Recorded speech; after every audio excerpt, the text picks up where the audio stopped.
बिस्मिल्लाहिर्रहमानिर्रहीम। अस्सलाम वालेकुम। आज 19 जुलाई है और दिन है जुमे का। इलेक्शन कमीशन ऑफ पाकिस्तान से एक बड़ी खबर आई है। इलेक्शन कमीशन ऑफ पाकिस्तान ने एक अहम प्रेस रिलीज जारी किया है। उस प्रेस रिलीज को आपके सामने रखने के बाद बात करेंगे कि क्या इलेक्शन कमीशन सुप्रीम कोर्ट के फैसले पर वाकई ही इम्प्लीमेंट करने जा रहा है, अमल दरामद करने जा रहा है, या इसके पीछे को बड़ी वारदात है। और देखें, ऑप्शंस दो ही हैं। या अगर इस प्रेस रिलीज को दुरुस्त मान लिया जाए तो फिर या तो यह है कि हुकूमत ने बतौर निज़ाम, बतौर हुकूमत सरेंडर कर दिया है।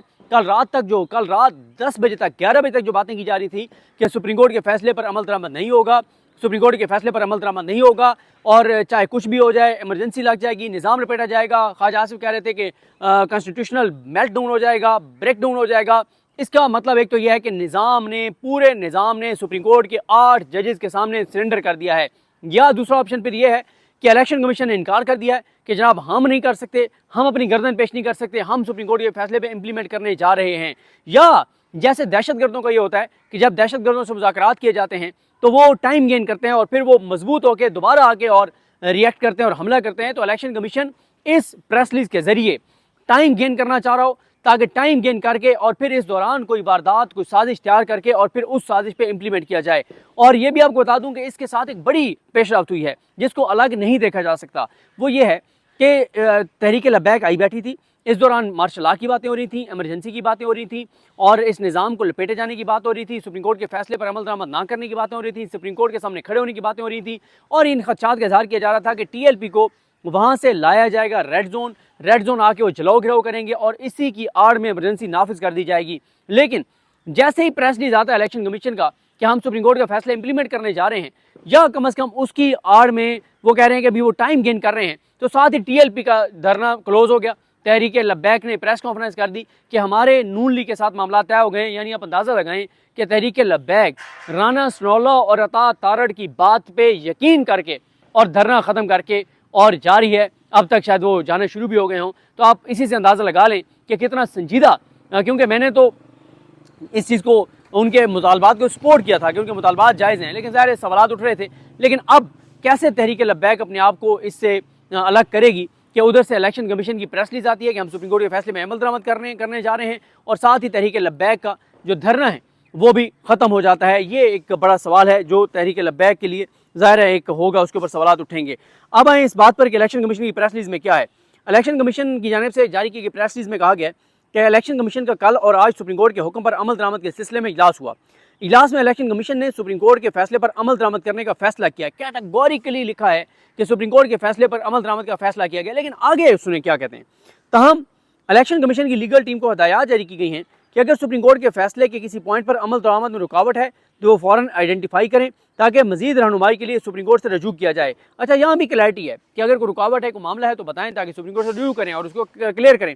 उसके बाद इलेक्शन कमीशन कहता है कि मजीद एक सियासी पार्टी की तरफ से चीफ इलेक्शन कमिश्नर और मुअज़्ज़ज़ मेंबरान इलेक्शन कमीशन को मुसलसल और बेजा तनकीद का निशाना बनाने पर कमीशन ने इसकी शदीद मजम्मत की और इसे मुस्तरद कर दिया। मुझे और किसी पे किसी लफ्ज़ पे एतराज़ नहीं है, इस मुअज़्ज़ज़ पे एतराज़ है कि मुअज़्ज़ज़ मेंबरान, मुझे लफ्ज़ मुअज़्ज़ज़ पे बहरहाल एतराज़ है। उसके बाद कहा गया है कि कमीशन से इस्तीफ़े का मुतालबा मज़े का खेज़ है। कमीशन किसी किस्म के दबाव को खातिर में ना लाते हुए आइन और कानून के मुताबिक काम करता रहेगा। कानून के मुताबिक काम करता रहेगा।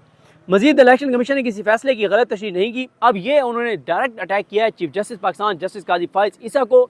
उन्होंने उस सुप्रीम कोर्ट के नोट के मुंह पे तमाचा मारा है जिसमें जमाल खान मुंदखेल साहब और काजी फाइज साहब ने लिखा है कि इलेक्शन कमीशन ने सुप्रीम कोर्ट के 13 जनवरी के फैसले को गलत इंटरप्रेट किया, गलत तशरीह की, जिसमें इलेक्शन कमीशन ने यह कहा कि बल्ला छिन जाने के बाद PTI बतौर पोलिटिकल पार्टी भी नहीं रही। तो सुप्रीम कोर्ट ने कहा कि वो बतौर पोलिटिकल पार्टी मौजूद थी, बल्ले का निशान जरूर छीना गया था, लेकिन बतौर पोलिटिकल पार्टी PTI मौजूद थी। तो इस पर इलेक्शन कमीशन ने कहा है कि इलेक्शन कमीशन ने किसी फैसले की गलत तशरीह नहीं की। इलेक्शन कमीशन ने PTI के इंटर पार्टी इलेक्शन को दुरुस्त करार नहीं दिया, जिसके खिलाफ PTI मुख्तलिफ फोरम्स पर गई और इलेक्शन कमीशन के फैसले को अपहोल्ड किया गया। मुख्तलिफ फोरम सीधा लिखें कि काजी फाइज ईसा के पास गए और काजी फाइज साहब ने अपहोल्ड किया। उसके बाद कहते हैं कि चूंकि PTI के इंटर पार्टी इलेक्शन वैलिड नहीं थे, जिसके लीगल कंसिक्वेंस में इलेक्शन एक्ट की दफ़ा 215 के तहत बैठ का निशान विड्रॉ किया गया, लिहाजा इलेक्शन कमीशन पर इल्ज़ाम तराशी इंतहाई नामुनासिब है। मतलब इसका मतलब यह है कि इलेक्शन कमीशन काजी फाइज ईसा को भी पड़ गए। वो कह रहे हैं कि आप गलत बात कर रहे हैं। तो काजी फाइज जमाल खान मुंदखेल कह रहे हैं कि सुप्रीम कोर्ट के फैसले की गलत तशरीह की इलेक्शन कमीशन ऑफ पाकिस्तान ने। उसके बाद वो ये कहते हैं इलेक्शन कमीशन के जिन 39 MNAs को PTI का MNAs करार दिया गया है, उन्होंने अपने कागजात नामजदगी में PTI से अपनी एप्लीकेशन जाहिर की थी, जबकि किसी भी पार्टी का उम्मीदवार होने के लिए पार्टी टिकट और डिक्लेरेशन रिटर्निंग अफसर के पास जमा करवाना ज़रूरी होता है, जो कि उम्मीदवारों ने जमा नहीं करवाया था। लिहाजा रिटर्निंग ऑफिसर्स के लिए यह मुमकिन नहीं था कि वो इनको PTI का उम्मीदवार डिक्लेयर करते। जिन 41 उम्मीदवारों को आज़ाद डिक्लेयर किया गया है, उन्होंने ना तो अपने कागजात नामजदगी में PTI का जिक्र किया, ना पार्टी की एफिलिएशन जाहिर की, ना ही किसी पार्टी का टिकट जमा करवाया। यहाँ पे रुक के एक और बात, इसका मतलब यह है कि इलेक्शन कमीशन आज मान रहा है कि इलेक्शन कमीशन ने सुप्रीम कोर्ट में झूठ बोला था। पहले इलेक्शन कमीशन ने सुप्रीम कोर्ट में जो रिकॉर्ड पेश किया था उसके मुताबिक तो इलेक्शन कमीशन ने कहा था कि इन्होंने सारों ने आज़ाद लिखा हुआ है, लेकिन अब इलेक्शन कमीशन खुद मान रहा है कि सुप्रीम कोर्ट ने यह दुरुस्त कहा है कि 39 MNAs जो हैं उन्होंने लिखा हुआ है कि उनका ताल्लुक PTI से था। खैर, आगे हम यहाँ से पे थे कि जिन 41 उम्मीदवारों को आज़ाद डिक्लेयर किया गया है, उन्होंने ना तो कागजात नामजदगी में PTI का जिक्र किया, ना पार्टी की एफिलिएशन जाहिर की, ना किसी पार्टी का टिकट जमा करवाया। लिहाजा रिटर्निंग अफसरों ने उनको आज़ाद हैसियत में इलेक्शन में हिस्सा लेने की इजाज़त दी। इलेक्शन जीतने के बाद कानून के तहत 3 दिन के अंदर MNAs ने रजा कराना तौर पर सुन्नी इत्तेहाद कौंसिल में शमूलियत इख्तियार की। सुप्रीम कोर्ट में सुन्नी इत्तेहाद कौंसिल इलेक्शन कमीशन और पेशावर हाई कोर्ट के फैसले के खिलाफ अपील में आई। सुप्रीम कोर्ट में सुन्नी इत्तेहाद कौंसिल इलेक्शन कमीशन और पेशावर हाई कोर्ट के फैसले के खिलाफ अपील में आई। सुन्नी इत्तेहाद कौंसिल की ये अपीलें मुस्तरद कर दी गई। PTI इस केस में ना तो इलेक्शन कमीशन में पार्टी थी, ना पेशावर हाई कोर्ट के सामने पार्टी थी, ना ही सुप्रीम कोर्ट में पार्टी थी। ये है इलेक्शन कमीशन के मीडिया डिपार्टमेंट का इलेक्शन कमीशन की जानिब से ये बयान। अब आ जाए इस बात पर कि कल तक तो बात ये हो रही थी कि जनाब सुप्रीम कोर्ट के फैसले पर इम्प्लीमेंट नहीं होगा, और जैसे मैंने आपको अर्ज़ किया कि तहरीक लब्बैक भी बैठी हुई थी, जिस पे इल्ज़ाम लग रहा था कि तहरीक लब्बैक बैठी नहीं है, बिठाई गई है, और एमरजेंसी अगर नाफिज करनी है तो उनको इस्लामाबाद लाया जाएगा, रेड जोन में घिराव कराया जाएगा। और काजी साहब पे बहुत तनकीद हो रही थी। पूरा एक हफ्ता हो गया है तहरीक लब्बैक को बैठे हुए, लेकिन काजी साहब ने जब पहले तहरीक लब्बैक आई थी तो उन्होंने 100 मोटर ले लिया था, हालांकि वो जज थे, उनके पास इख्तियार भी नहीं था। अब जब वो चीफ जस्टिस से इख्तियार भी है, उसके बावजूद वो 100 मोटर उन्होंने नहीं लिया, और वो ओपन कोर्ट में भी नहीं बैठ रहे थे। और कुछ लोगों का ये ख्याल था कि काजी साहब इसलिए ओपन कोर्ट में नहीं बैठ रहे, केसेस नहीं सुन रहे, कि कहीं कोई वकील आकर ये कह ना दे कि काजी साहब आपने पहले भी 100 मोटर लिया था, आप तो फिर तहरीक लब्बैक बैठिए, तो आप 100 मोटर लें। तो उस पर काजी साहब ज़ाहिर है तहरीक लब्बैक के हक़ में बात करेंगे और कहेंगे कि नहीं उनके मुतालबात जायज़ हैं और वो बिल्कुल ठीक बैठे हैं, और मैं 100 मोटर नहीं लूँगा, तो वो एक मसला हो जाता।